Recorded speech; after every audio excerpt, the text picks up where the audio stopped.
Good day, everyone. I am Lowell J. D. De Los Santos from the program of Bachelor of Science in Information System of Northlink Technological College. So in this video presentation using OBS Studio, I am about to share the basic process of k-nearest neighbors, or what we all know as the KNN algorithm, with the wine datasets. But before we dig into our main topic, which is the RStudio demo using this algorithm, let's define first what is the KNN. No? So any idea, everyone? Once we hear k nearest neighbors, so the key nearest neighbors or the KNN algorithm is a non-parametric supervised learning classifier which uses proximity to make classifications or predictions about the grouping of an individual data points. So it is one of the most popular and the simplest classification and regression classifiers used in a machine learning today. No? So while the KNN algorithm can be used for either regression or classification problem, it's also the typically used as a classification algorithm, working off the assumptions that similar points can be found near one another. Alright, so since we're talking about wine datasets, so ano nga ba yung wine datasets? So this is the datasets that we've been used for random forest sa isa nating video. Now, we also utilizing this dataset for this algorithm or the KNN algorithm. So let's describe first the description of this dataset. So this dataset is related to read variants of the Portuguese Venho Verde wine. Alright, so the dataset describes the amount of various chemicals present in wine and their effect on its quality.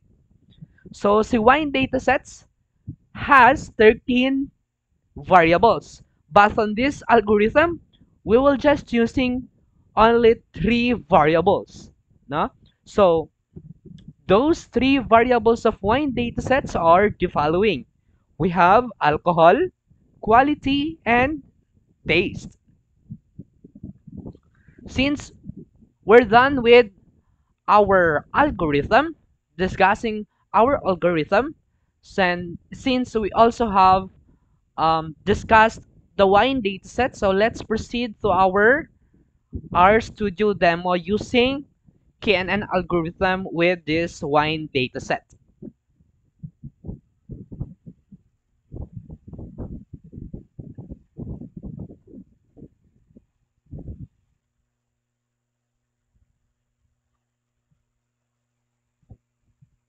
Hello guys, we're here on RStudio na. Then, since napapansin nyo, there is no outputs, there is no datasets that have been placed already, pero we're going to do it one by one. So, importing dataset, put tayo dito sa environment here, sa right, dito banda, then from text base, then let's find our CSV by clicking the document file. Then please take note guys that your CSV file must be placed on documents. Why? Kasi hindi siya mababasa kung nakalagay siya sa desktop or sa download. Then let's just wait until our CSV file will be load. No, then click import dito sa pinakababa, import. Then here we have data, which is the wines or the name of our CSV file or our dataset. So we have 999 variables with 3 variables. So sa 3 variables, there is alcohol, quality, and taste. Sa alcohol naman, naka-numeric siya. Then sa quality, naka-integer. Then sa taste is naka-character. No?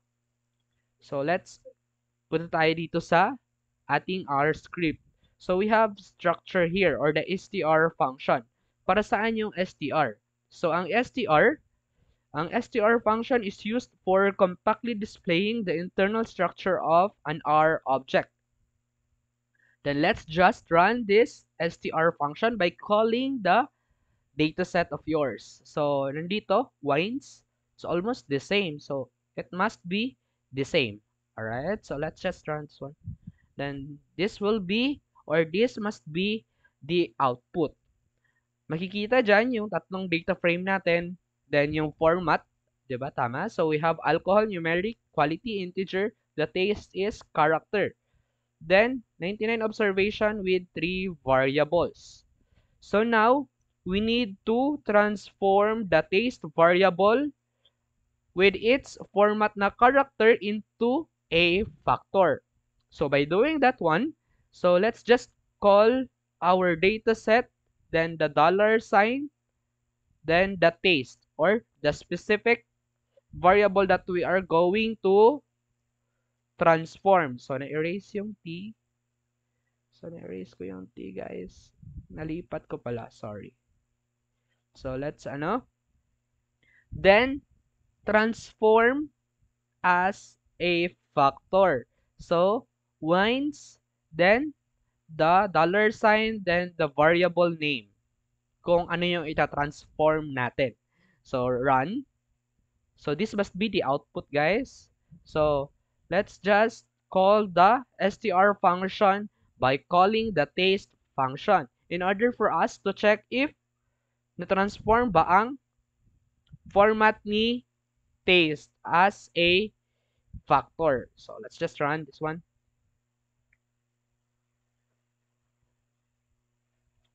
Ayun. So the factor with 3 levels, so bad, good, normal from character, na-transform siya into a factor. No? Let's get check this one. Our data set. So, di ba, pansin nyo, ito, naka-character siya, then napalitan na siya ng factor. So, let's get back on our R script again. Then, proceed tayo. So, on summary naman, so we have summary function here. Let's just run this syntax. So, sa summary function, makikita ninyo, there is 3 variables. Then, dito sa alcohol, makikita dyan yung minimum, median, mean, and max. Then, sa quality naman, at the same. Alright? So, pansin nyo na hindi siya, sa summary as what we can notice, the median and max are not correlated or magkakalayo siya. Look, so the median of alcohol and the median of quality is 5. Diba? Ang layo. So now, the results that the distribution is not well executed. So, hindi siya executed ang ating summary or ating mga median. No? So, in order for us to get the histogram, so magpa-plot tayo ng histogram by typing here on our console. Then, i-minimize natin ng malaki yung console kasi nga sa console natin gagawin ang ating histogram. So, by typing the syntax of histogram, hist, then close open natin, then the name of our dataset, wines with double S, then the dollar sign, since if we wanted to get the histogram of alcohol, we'll just type alcohol. No? So just run this one. So this is the histogram of our alcohol. So hindi talaga siya correlated, guys, no? Look. So on 9, bigla siyang bumaba, no? So sa kanyang frequency. So same as sa quality na variable.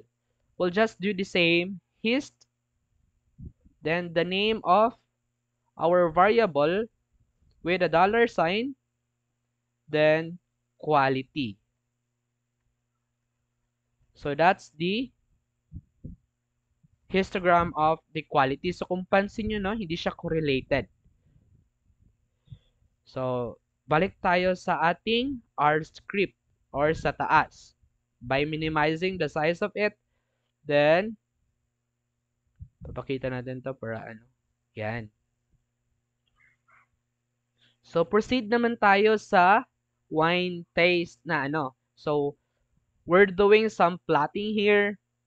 So, let's just run this one. So, simple, magsi-simple plot lang tayo. So, pansin nyo, nandito yung ating mga data. Then, sa levels, there is a bad, good, and normal. Alright, this one.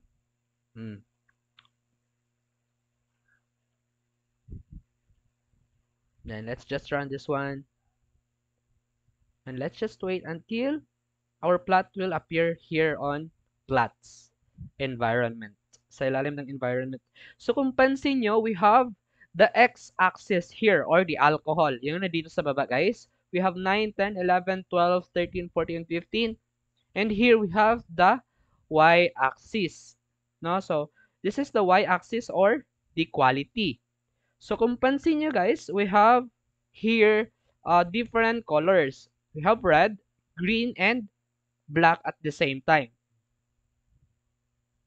So each point in the plot represents a wine sample with its position determined by its alcohol content and the quality rating. So ito yon. Then the color of each point is determined by the taste category of the wine. Alright? So the taste, ito yung good, bad, and normal. So the red is for normal, the green one is for the good, and the black one is for the bad. So kung pansin nyo, yung quality of taste niya is bad. Then, the alcohol, pansin nyo dito, the amount of alcohol that ranges on 13. So, mapapansin nyo doon sa ating structure, guys. If we're going to check. No? Punta tayo sa alcohol. So, ito yun, oh. We have the max, which is 14, right? So, correlated ang variable ni alcohol sa ating taste. No? So, pansin nyo, very, very bad. Then, so that is for our plotting.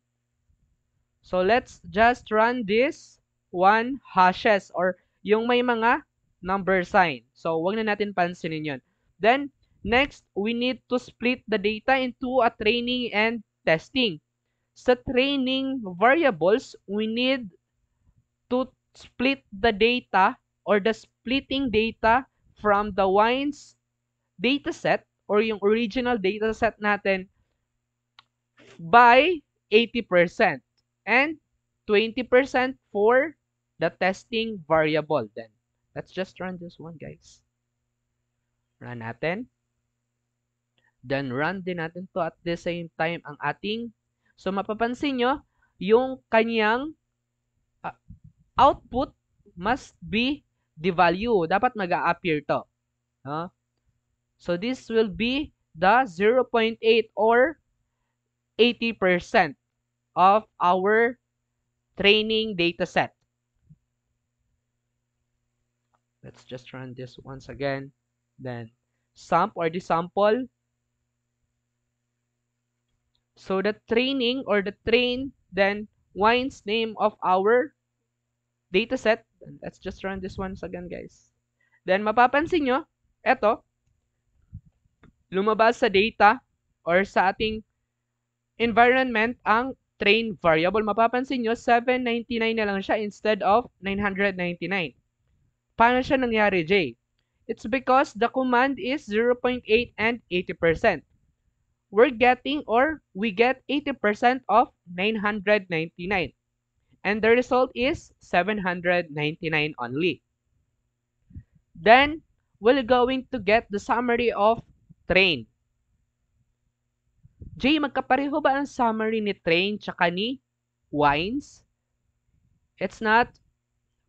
It is impossible na magkapareho ang summary ni Wines tsaka ni Train. Kasi hindi na sila same ng observations. So kung mapapansin nyo, ito na yung summary ni Train. Alright? So if we're going to plot the training set of our data, so let's just copy this one if we wanted to. All right, so let's proceed on the test. So run natin tong test para makuha natin yung kanyang variables. So 200 na lang siya. So bakit siya naging 200J? Since we're only getting 20% of testing or the test variable, so this is the 20% of 999. All right, so that is the 200 observations of the test. If we wanted to check all the variables of test and train, we'll just click the data. Then magvo-view lang siya. Pupunta siya dito sa taas, guys. Yan.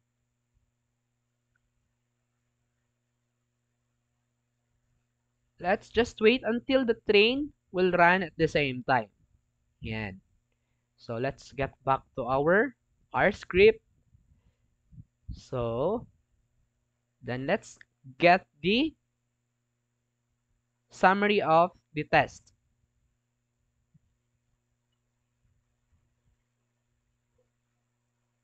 So the summary of the test will appear soon. So let's just wait until it appears. Then we'll get the dimension or the dim syntax.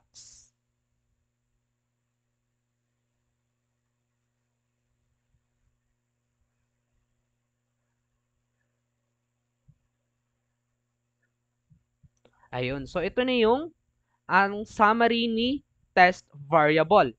No? So hindi na siya magkapareho. Kasi iba-iba yung kanyang number of variables. If you're going to analyze those data on summary train, sa taste, it analyzes that there is 24 data that has bad taste for wine. So same as sa good. So mapapansin mo dyan, there is a 100 data that has a good taste of wine.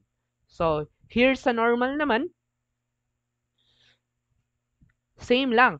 There is 674 normal taste of wine. So if we're going to total this one, no? So ano lang siya? 799. So meaning to say, clean or malinis ang kanyang data. There is no null. Alright? So same as sa test. So there is a 13 bad taste of wine. Then there is a 30 good taste of wine at the same time. So we have here sa normal 157. If we're going to try to total this taste, magto-total siya ng 200 observations. So same lang sila, nagtatali, nagko-coincide ang ating mga summary. Then we'll just run the dimension. So para saan yung dim function? So sa dim function is an inbuilt R function that either sets or returns the dimension of the matrix, array, or the data frame. Then let's just run this one. Mapapansin nyo dyan, so 799, hindi siya kumonte, guys. It's almost the same, no? Mapapansin nyo kung may NA yan dyan, kung dito 799 tapos ang lumabas sa dim is less than 799, that's the different story. Alright? So let's just run the dimension of the test at the same time. So ayan. So same lang sila ng output ni train. We have 200 for test variable, which is we have here 200 observations. Then let's just run the structure of our train. So ito na yung mapapansin nyo, guys. We have naka-factorize na ang ating taste agad-agad kasi nga naka-factor na siya sa taas. Alright? So, let's just, this one, send that tayo. There. Then, we're going to do the same thing for the taste. Ayan. So, we have a library class here. So, we're going to use the class function for the key and end. So, let's just run this one, guys. Then, yan. Then, set seed tayo for reproducibility. Huwag nyo itong pansinin itong hash. Kasi nandyan na po yung hash. So, set seed. Ito yun, guys. Ypred key and end. Then, we call the syntax of the key and end. Then, the train variable, the train dataset. Then, this one is the alcohol and the quality. So let's just run this one, guys.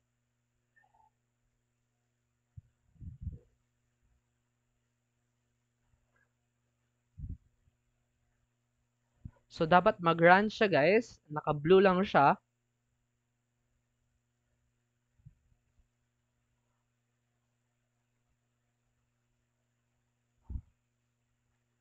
So meaning to say that our library is functioning very well, no?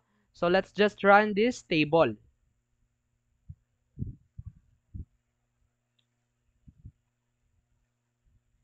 So we need to install our required packages, which is the G models. So mag-run tayo ng package, guys. We need to run this one. So install the required packages.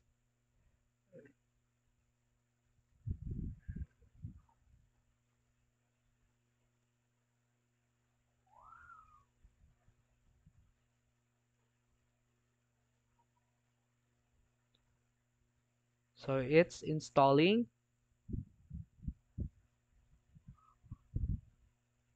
So on table, mapapansin natin there is a bad, good, and normal.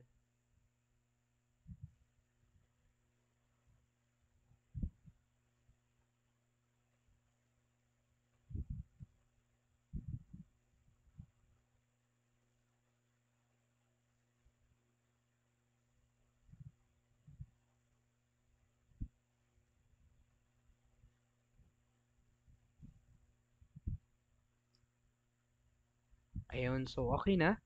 Then, let's just wait until the package will going to install na. So,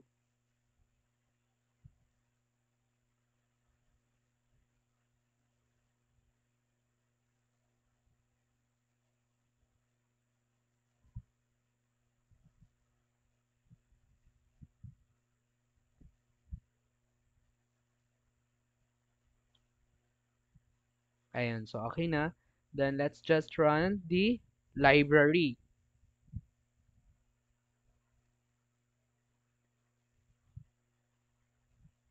And let's just run this one, guys. Okay na siya.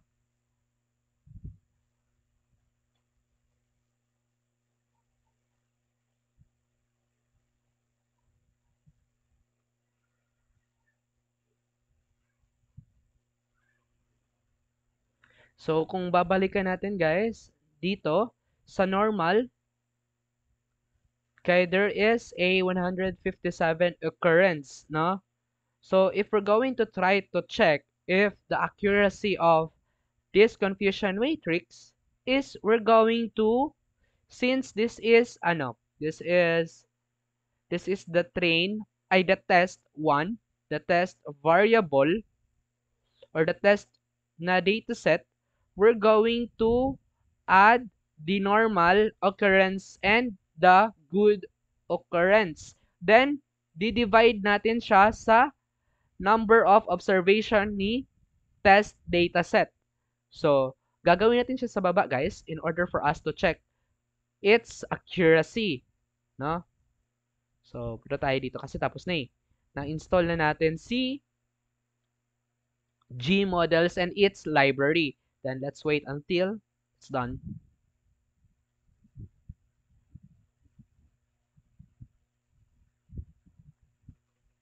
It will took some times, so just relax and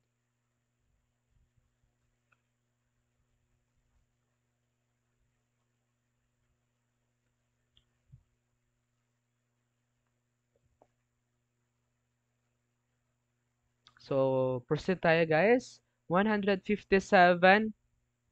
150, tandaan nyo to guys ha, 157 plus 30. So 157 plus 30.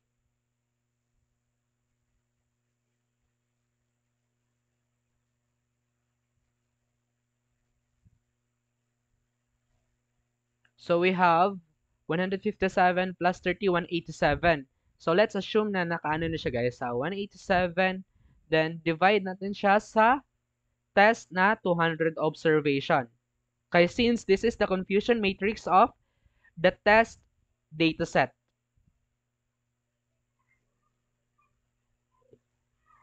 Oh, kaya pala hindi siya mag-output guys kasi the installation is not done pa, no?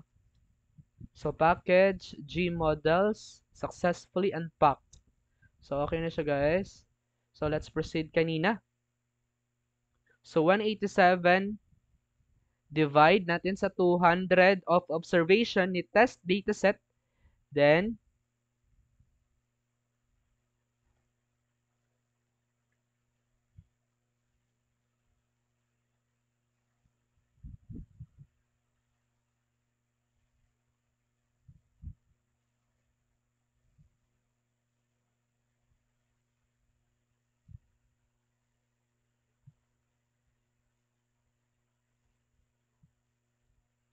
so proceed tayo. Wait. Why? Ayun. So makikita natin guys. So ito na 'yon. So 0.935.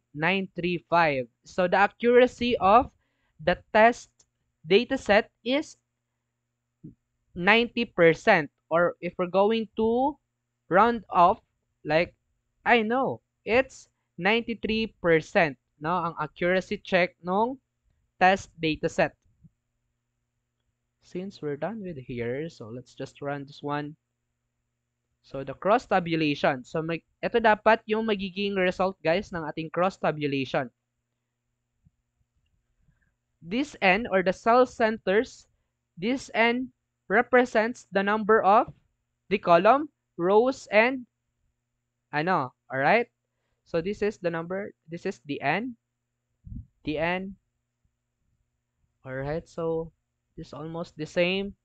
So the accuracy is good kaya since the column total, the accuracy of the taste here is 0.65, then here is the accuracy of this one is bad. So meaning to say dili siya or hindi siya accurate since it's 0.150 lang. And here naman is the accuracy is 78% or 79%. Then the total observations in table on test dataset is 200. So okay siya. There's no missing data. Then balik tayo sa ating R script. Since we're done with our test, this is repeated. So please don't mind this one, guys. Then let's just run this one. No?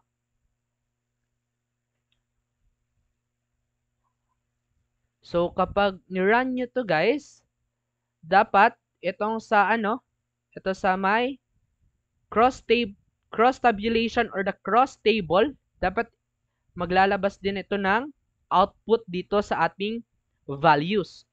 Alright? So here is the unexpected value. Then tanggalin natin ito.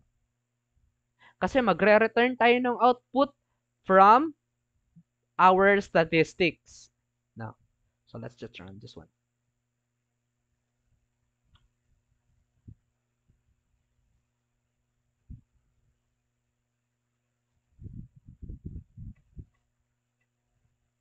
Let's just run this one by dragging all the syntax.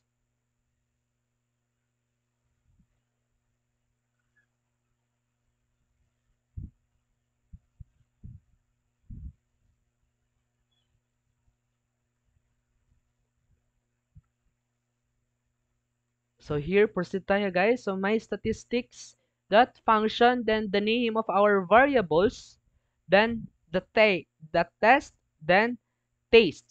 Alright? Then we have function here, the KNN. We're calling the KNN function. Then run.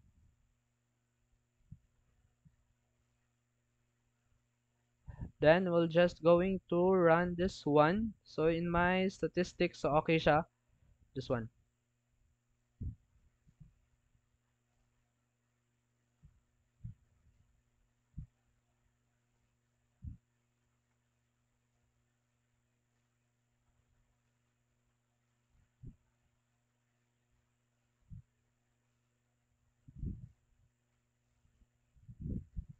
So dito is the output not found. So ayun.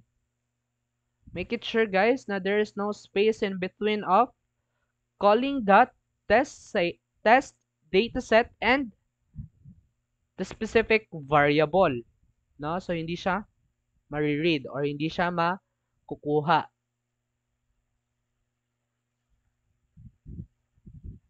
So this is the result. Dapat blue yan lahat guys. Ayun. Then let's proceed here again once again.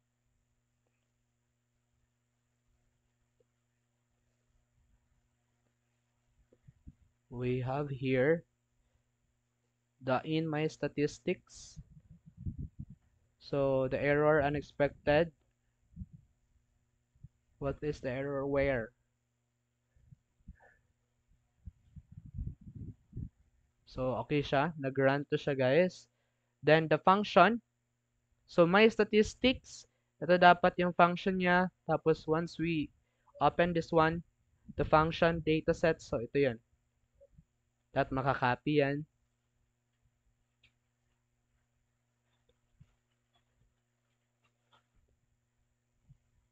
Then we have table. So makikita nyo yung output ni my statistics natin. It's almost the same, no? So if we're going to try and check the accuracy of this data, so 157, the total number of normal, then plus natin sa statistics of good.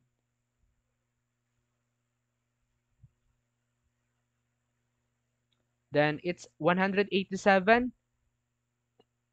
Then 187 is divided by 200 observation of, or the total observation of our data set that we're implementing. So 187 is divided by 200 is 0.935%. So ang accuracy niya is good. So proceed tayo guys after this one. So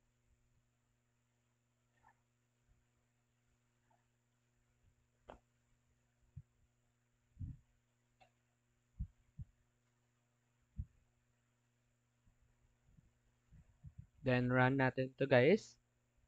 After we run those syntaxes,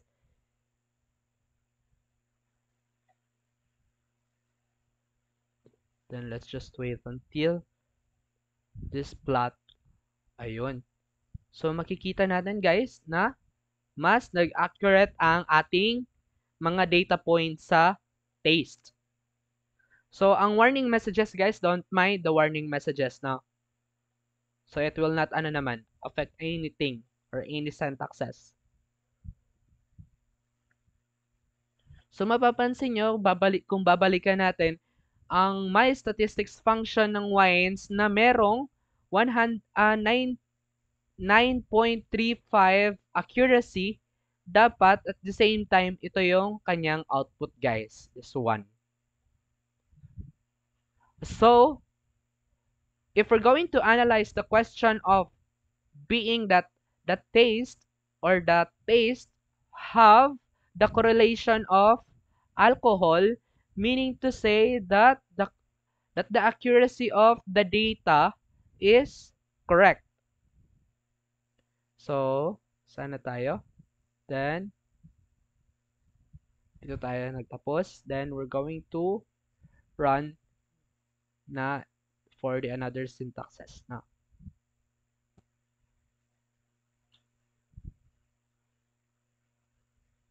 Dapat ito yung, basta wag niyo papansinin yung ating mga warning messages.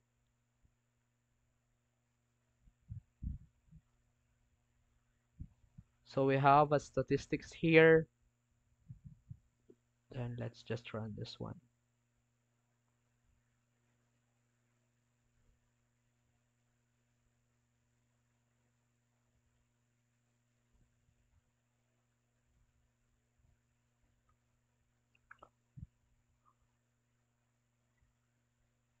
So the ggplot function is not functioning on my version of RStudio. So I don't know why, because some versions of RStudio are almost the same. That the GG which is the ggplot2 are not functioning, no?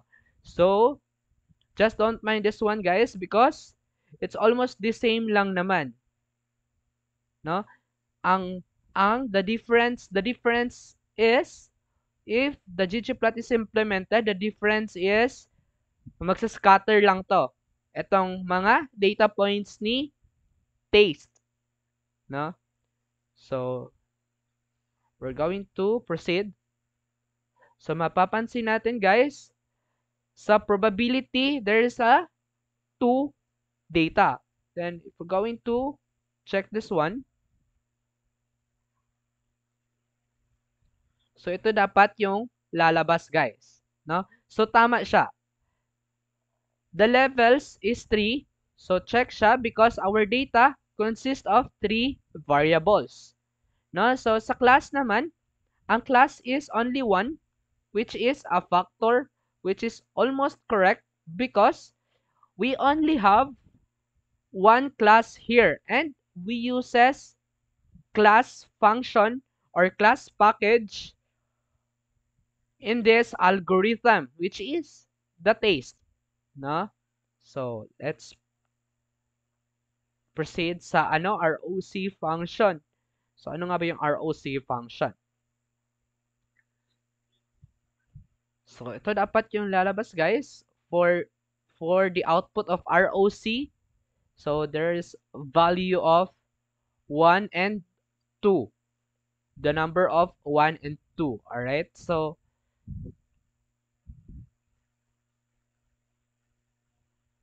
the mode function, so the error in get as a character. So please don't mind this one, guys, since it will run din naman. Let's take a look. So this will be the output of this syntaxes, no? So the view of RODC. If we're going to check this one,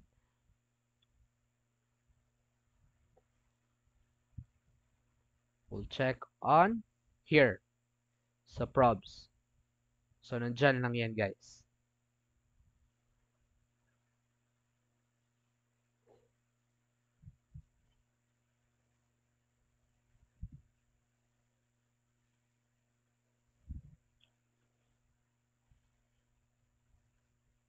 Then let's just wait until the other plot of or the plot of ROC will appear, no?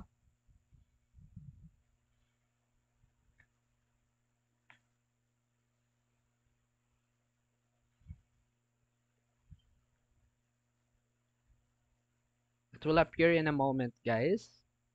All right. It's it's kind of running now already.